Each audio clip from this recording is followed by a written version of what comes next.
Hello, welcome to my very ultra pro amateur setup. Well, ज़्यादा कुछ तो नहीं है but I am proud of it because completely scratch से पूरा किया है and it is still work in progress. तो धीरे धीरे करके बदलाव आते जाएंगे but anyway the point is कि let's try something new, let's try something different and since we are here so मेरे ब्रिटिश वेरिएंट की एक नई पिक्चर आई है तो मेरे कुछ शब्द तो बनते हैं. Although I am not very proud of this review because जुगाड़ लगा के देखनी पड़ी है which I do not recommend specially for the movies that are genuinely worth your time. But मुझे ये जानना था कि आखिर इस मूवी की रिलीज को लेके इतना डिले हो क्यों रहा है, ऐसा क्या है इस मूवी में एंड क्यों लोग इस मूवी को अपने रिलीजियस सेंटिमेंट्स पे एक अटैक की तरह देख रहे हैं एंड क्यों कुछ रिव्यूअर्स इस मूवी को भगवान की इंसल्ट बता रहे हैं. Why and that question brought me to monkey man, you know, मेरे हम शक्ल की पिक्चर. तो सबसे पहली बात तो ये कि भाई इस मूवी में मेरे हिसाब से बखेड़ा खड़ा करने जैसा कुछ है ही नहीं. The only thing that people may be butthurt about is the fact कि trailers में they have shown a god man in a negative light, more like as if he is the mastermind behind the whole thing. So automatically लोगों ने ये चीज़ पूरी associate कर ली इस चीज़ के साथ कि भाई ये तो पूरे religion को attack कर रहा है हमारे, this might be against Hindus या फिर maybe हमेशा Hindus को ही क्यों target करते हो, something like that. But that is definitely not the case. I mean, you may say for argument's sake, but that is not the case because this is just a simple story, good versus evil, जहाँ पे एक छोटा बच्चा जो अपना सब कुछ खो देता है, उसकी लाइफ बर्बाद हो जाती है. तो अब उसे चाहिए बस एक चीज़, बदला. उसमें बस बात यह है कि अब बच्चा खुद भी हिंदू है तो बचपन से रामायण और गीता ही सुनता आया है. But Ramayana being of greater significance इस लड़के का आइडल है हनुमान जी. क्यों? क्योंकि उसे बहादुरी की और धर्म की सबसे अच्छी और सबसे प्रॉमिसिंग कहानी बस यही पता है. उसकी माँ ने जो कुछ भी उसे सिखाया वो उन्हीं चीज़ों को लेकर लाइफ में आगे बढ़ रहा है. और अब विलन अगर ऐसा बंदा है जो भगवान में मानता है एंड हीरो भी ऐसा बंदा है जो भगवान में मानता है तो इसका मतलब ये तो नहीं हो जाएगा ना कि हम भगवान को या रिलीजन को ही गलत लाइट में दिखा रहे हैं या फिर उसे एक गलत तरीके से शो कर रहे हैं. No, it's simply a battle between perspectives कि एक इंसान जो खुद को भगवान का बंदा मानता है और लोग दिलो जान से उसे मानते हैं, उसने अपनी इस पूरी नॉलेज को कैसे समझा, कैसे मैनिपुलेट किया अपने कन्वीनियंस के हिसाब से अपनी बकचोदियों को जस्टिफाई करने के लिए. और दूसरा इंसान जिसने इस नॉलेज को यूज़ किया सही चीज़ करने के लिए, लोगों की मदद करने के लिए, डेफिनेटली इन दी एंड अपने बदले को जस्टिफाई करने के लिए. एंड जो लोग इस बात से बट हर्ट है ना कि देव पटेल ने रामायण को माइथोलॉजी कैसे बता दिया, हम तो इसकी मूवी नहीं देखेंगे, बिल्कुल भी नहीं. तो भाई सिंपल सा लॉजिक है, ये कहानी सबने पढ़ी है, ठीक है, सबको पता है. बट अब इस कहानी को, इस नॉलेज को तुम अपनी हिस्ट्री मानते हो और उसके हिसाब से तुम अपनी लाइफ में इस नॉलेज को इम्प्लीमेंट करते हो इन अ गुड वे, तो that is a good thing. But that is up to and limited to you. It won't be fair or logical if someone else calls you out for it because it's your faith and it works for you. But similarly अगर कोई और इंसान इस कहानी को एक कहानी की तरह देखता है और उसे एक माइथोलॉजी मानता है, अपनी हिस्ट्री नहीं मानता, but at the end of the day वो भी इस पूरी नॉलेज को अपनी लाइफ में जो इम्प्लीमेंट करता है वो एक अच्छे तरीके से करता है, एक अच्छी लाइट में करता है and he is trying to do good in society in general. तो it will be unfair for you to call them out because again their faith is their problem or their faith is their responsibility. बस at the end of the day ज़रूरी चीज़ है, matter करती है तो सिर्फ एक चीज़, that is perspective. So as an action movie this film is really good.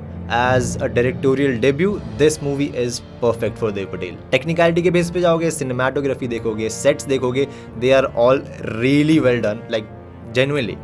Technicality के basis पे इट्स जस्ट परफेक्ट. तुम देखने बैठोगे ना तो you will for sure be very invested and very immerse in the movie. I mean you know वो कुछ stories होती है ना जिसमें तुम हर प्रोटैगनिस्ट के लिए रूट करने लगते हो, उसकी हर जीत तुम्हें खुशी देती है, उसकी हर हार तुम्हें दुख देती है. तो that is the kind of impact this story will have on you. But there are still quite a few short comings सबसे मेजर चीज़ जो थी वो थी इस मूवी की messaging. Let me explain. Although it is a really good message that they are trying to put out, but जैसे story आगे बढ़ेगी ना यू विल रियलाइज कि ये सब काफ़ी वेगली और लूजली स्कैटर्ड है थ्रू आउट द मूवी. क्यों? क्योंकि देखो लड़के का प्राइमरी ऑब्जेक्टिव है बदला. अब कैसा बदला, किस चीज़ का बदला, वो तुम खुद जाके मूवी में देख लेना. I am not going to spoil it for you. But the point is उस बदले की जो स्टोरी लाइन है, उस बदले की जो स्ट्रगलिंग आर्क है, उसमें they have try to incorporate politics, religious dogmatism, violence against women, violence against minorities, injustice faced by the trans people and the practical contrast between the life of poor and life of rich. And that is why at some point इस movie में तुम्हें जो protagonist है उसका जो base agenda है वो काफ़ी हेवायर लगेगा, क्योंकि लास्ट में जाके तो उसे करना बस एक ही चीज़ है ना, रिवेंज। तो even though these problems yes they do exist in the society, but particularly इस कैरेक्टर को लेके इस मूवी में शो करना that is quite pointless unless he was actually fighting for all of these things, but he was not. उसका primary motive ही कुछ और था, but then they incorporated this into this to show कि भाई ठीक है, he is fighting for the minorities, fighting for the injustice collectively, which was not the case, so that did not make much sense. एक time पे trans people वाला arc जो है that will make sense, because I mean तुम movie देखो तो समझ जाएगा, बट बाकी जो चीज़ें तुम बस एग्जिस्ट करती हैं ऐसा दिखा रहे हो, and you are expecting people that they will connect that somehow emotionally और एल्स यू नो उसके मोटो के साथ में, so I don't think that's gonna happen. But last में सारा डिफरेंस सिर्फ और सिर्फ एग्जीक्यूशन का है, ट्रस्ट मी। प्लस बंदे ने जो कास्ट उठाई है कतई परफेक्ट उठाई है, almost all the actors are brilliant, और हर कैरेक्टर की पूरी रॉ एसेंस जो उठ के दिख रही है ना स्क्रीन पे, it's just perfect. He even brought in उस्ताद जाकिर हुसैन अपने ट्रेनिंग और एक्शन सीक्वेंस के लिए, परफेक्ट साउंड ट्रैक बजाया भाई तबले पे, मतलब मूवी का साउंड ट्रैक सच में काफ़ी इंप्रेसिव था। एंड देव पटेल की एक्सेंट सुनने के लिए मैं काफ़ी इंटरेस्टेड था, बट लकीली हिंदी के डायलॉग्स कम ही थे, सो जितने भी थे सब ठीक ठाक ही गए, मतलब good enough considering that he has a strong British accent, I mean at least जब वो हिंदी में बात करता है तब, except for this dialogue obviously.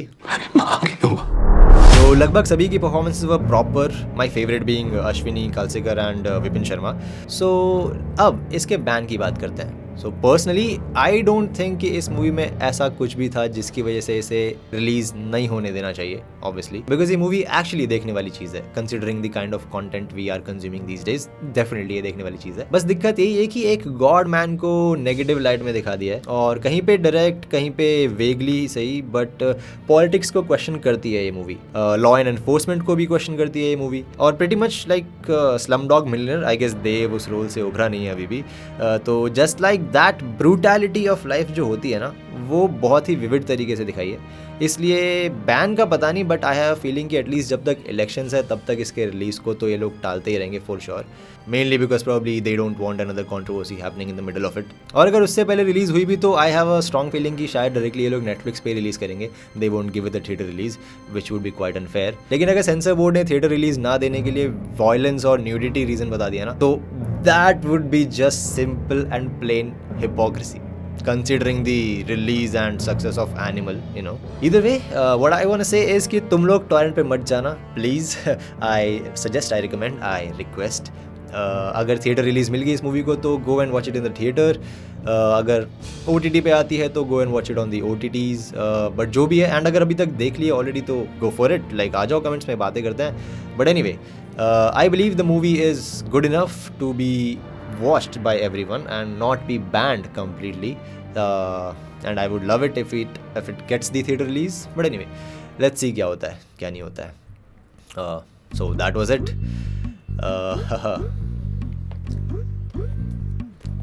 Comments में बताना सेटअप कैसा लग रहा है, I mean I agree it is very amateur, but let me know, right? And I'll see you in the next video. And don't worry, yes, Nutshell पे काम चल रहा है, Nutshell जल्दी आएगी, and trust me, oh, it's gonna be crazy. The movie that I am working on, oh, it is crazy. It is crazy. Ooh.